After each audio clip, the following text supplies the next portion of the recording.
Deuxième étape, remplir le tableau de mise en position. Le tableau de mise en position va permettre de noter quelque part comment les pièces ont été montées l'une sur l'autre, comment la personne qui a fait la cotation a considéré que les pièces se montaient l'une sur l'autre.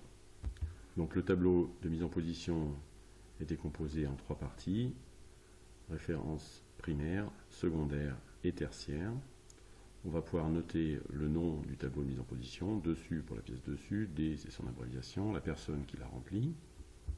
On peut aussi mettre en place ici une diapositive des deux pièces qui se montent l'une sur l'autre, en collant une photo directement de la diapositive que l'on a fait tout à l'heure sur Katia.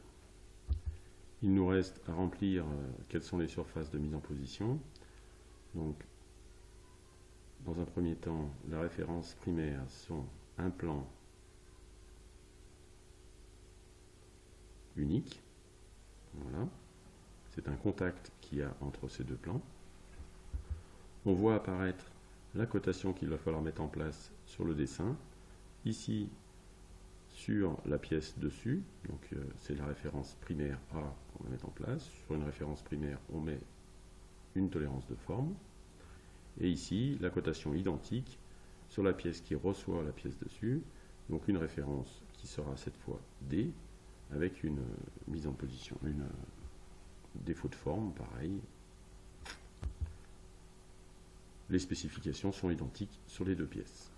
Pour ce qui est de la référence secondaire, c'est un cylindre unique, avec un jeu entre les deux cylindres.